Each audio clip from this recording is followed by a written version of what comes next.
Keith's an amazing guy. What is up? It is Red, the Rideshare Ginger, coming right back at you. And it's been a long fucking time again, but let's not talk about it. We got 25 tips for you, the top 25 tips for being an Uber and Lyft driver. And I got them in order, and we'll go 25 to 1. I'm sure some of you will agree or disagree with some of these or want to rearrange them or whatnot, but let me know in the comments what you think shouldn't be on here or what you think we should add to it, whatever. And I am going to go 25 to 1 on this. We're going to run through it pretty quickly, but then we'll do separate breakdown videos of probably about 5 of these at a time to go a little more in depth on each tip that's on here. And then if something really needs it, we'll do a full video on it. So ask the questions. Let me know what you need to move, what I think should move around in here, what I should add, what I should take away in the comments. But let's get this started. Number 25 is track your mileage. It's pretty simple. Get an app. I prefer to use Stride as my mileage tracker, but use whatever it is that you want. Just track your mileage. Don't trust Uber and Lyft's tracker. Number 24. Don't worry about 1 stars. They're going to happen. I don't think there's a single person who's been doing this for over 2 to 3 years and probably even over 1 year that hasn't gotten a 1 star at some point. They'll eventually roll off and filter out. It's not a big deal. Number 23, don't start your trip too soon so you can get a cancel fee. So like I have a bad habit of this. If someone's walking up in the car, I'll start the trip so I can get an extra few cents on it. But what if it's the wrong passenger and then your passenger doesn't show up? Now you're screwed on getting that damn cancel fee. Number 22, make sure you're using a cashback or rewards credit card for all your business purchases. It's kind of dumb to sit there and use a debit card and not get a percentage back. Now, obviously, there's a caveat on there. Pay it off. Don't pay the interest on it, but you should be getting your 1 to 3% cash back, or even I think Uber's debit card gives you cash back too, so use that. Number 21, learn your area for sites, food, areas to see, etc., especially if you're in a area like Chicago or a tourist area, place people like to go. Like, know your area. Someone's going to ask you, what's a good restaurant? What's the site to see? Even if you're in a small town, like I'm sure people are asking you, where should I go to eat if they're from out of town and things like that. So know your area as best you can. Number 20, car wash membership, especially in the winter months in areas that get snow. Get that salt washed off your car. Get a membership so you're not paying, even if you're just doing the $3 car wash normally, if you gotta do that daily in the winter, like that's right there, that's $21 a week. Like in a car wash membership, most of them are gonna be under $20 a month. So car wash membership. Number 19, don't banter in the app. So don't banter with the customer, the rider, the passenger, whatever the fuck you wanna call them. Don't banter with them in the app. That's just gonna give you stuff to like for Uber to go back on and potentially deactivate you. Don't banter within the app. Be professional, be friendly. Number 18, get snacks and food for yourself. You're most likely gonna be doing long days. It's kind of silly to go out for less than 4 hours. I personally don't like going out for less than 12. It's going to be a long day. Have snacks and food in your car so you're not out there spending money on fast food. It gets expensive, and now you just bought a $12 McDonald's meal instead of a $2 sandwich in your car. That's $10 more that you just spent that you could have been of what you just made. You just lowered your profits. Number 17, don't buy water and snacks for the customers. Slight caveat on this, I don't mind the water to a certain extent for the customers, but at the end of the day, it's most likely not increasing your tips. It might be increasing your ratings, but the snacks, that's just a waste of time and you're gonna cause problems in your car. Number 16, load luggage. Load the luggage for the passengers. Couple of things. One, it's courteous, it's friendly, it's a service. Do it. Number 2, people normally can't lift their heavy ass luggage and they're gonna damage your car and just pound on your bumper and pound on your back and all that stuff. Just load the damn luggage. Number 15, get rideshare insurance. You don't want to get into an accident and get dropped from your insurance coverage because you don't have a rideshare rider on your insurance. Make sure you have your rideshare rider on your insurance. Not all insurance companies offer this, so call, ask your agent, or just do a little bit of research. Number 14, don't verbally engage a problem pickup. And what I mean by that is if you're having issues with the customer or things like that, don't verbally engage them in the car and get into a fight with them within the vehicle. Just let it go. They're only gonna be in your car for a short amount of time. No reason to cause issues and potentially, end up in a physical altercation or even deactivated from Uber.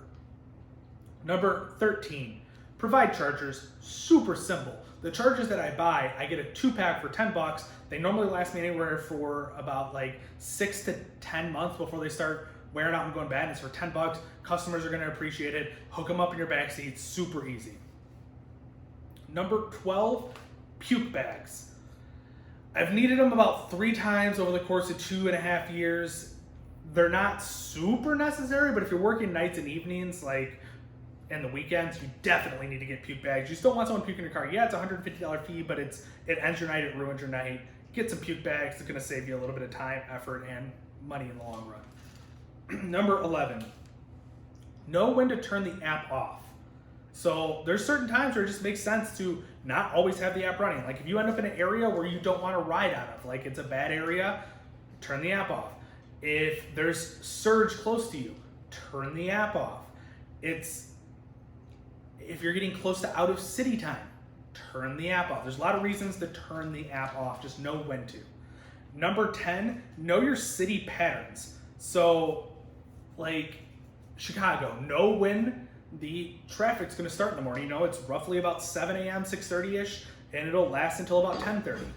Know that, know the traffic patterns. And that's in the morning and the afternoons. I'm not so good on the afternoons. The afternoons, it normally starts about 2:30, finishes up about 7. But know the traffic patterns, know the city patterns. And then additionally, some places it's better to drive mornings instead of nights or nights instead of the mornings. It depends on the area. Know your city patterns. Number 9, find groups, whether that's a Facebook group, that's a GroupMe group, it's a WhatsApp group. Find groups that are gonna help you learn how to do more of what you're doing. It's the quickest way to learn. Yeah, you can watch all the YouTube videos in the world, but being in a group that is specific to your market is gonna help you learn so much more, so much quicker, and get you up and running much faster. And then if you're already up and going, it's just gonna teach you more and more of different things that like you can change or that you can do that you had never thought of. And the industry's constantly changing, so stay in the groups. 8, target longer rides. Unless you're chasing a quest or a ride challenge, longer rides are just going to make you more money. You don't have to spend time going and picking up a passenger, and more often than not, a longer ride is going to be a highway ride instead of a city mile ride. And I'd much rather be going 65, 70 miles an hour where I'm getting paid on a higher mileage basis than getting paid or than driving 30 miles an hour when you're getting paid mostly on a mileage basis. There's other caveats to that, but it's mainly target longer rides. Number 7, clean the car inside pretty regularly.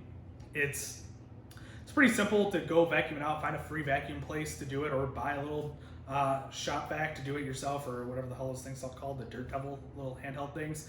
It's pretty easy to just make sure the car is clean on the inside. Customers may not notice a dirty car on the outside, but they're gonna notice a dirty car on the inside. Number 6, don't chase surge within reason. I mean, general rule of thumb is like if it's more than 5 minutes away, you probably don't want to chase it. It's going to disappear on you. But there's a lot more caveats on that. I got other videos. Go watch those talking about chasing surge. Number 5, know the P spots. You got to know your city where you can stop and go to the bathroom and like be able to get out of your car, because like places like Chicago, there's very few and far places. There's not a lot of places downtown where you can get out and just go pee. So you got to know the spots. And like some areas are much better than others. Like, I mean, if you're out in the suburbs out here, you're not gonna have a problem finding a spot to go. But it's important to know, you don't wanna get stuck 2.5 hours in where you haven't peed in 2.5 hours and now you're like, fuck, where the hell can I go to take a pee? Number 4, driving. Just soft braking and don't speed too much. Those are the biggest things. Like some passengers do expect you to speed, but more passengers are gonna prefer you don't speed. So I tend to be, you know, in that 5 mile an hour over. And then additionally, you don't really want to speed because how embarrassing is that to get pulled over with a passenger in the car? It sucks, it's happened for me. But soft braking is really important, especially in the city. Number 3, know how to read people. It's pretty simple. Like you need to know whether your passenger wants to talk to you, doesn't want to talk to you, are they in a good mood, or are they in a bad mood? Just be able to read a person. That's super important. That's why it's number 3 on the list. Number 2, get a freaking dash cam. It's just gonna save you a million issues. I've never really needed mine, but you don't want to be stuck in a position where you did need it and you didn't have it. They're like $200 to get a decent dash cam. Go get a dash cam. Number one tip, run both apps. And if your city has another app, run all 3 apps. Why would you fish with one pole when you can fish with 2? It's just those of you that are running one app are just being idiots and being dumb. You're gonna make more money running both apps. Obviously, certain caveats with that. If you're chasing a quest, sure, you may be running Uber mainly. If you're chasing a ride challenge, sure, you may be running Lyft mainly. But in general, run both apps. So those are the 25 tips. Do what you want with them. Let me know what you think should be on there that's not on there, what I should take off, what you think about the order, and just anything else you want to hear more about. Like I said, we'll do a little more in-depth videos coming up, kind of in groups of 5, so I can go into a little more detail on everything. But until next time, guys, like, comment, share, let me know what you think.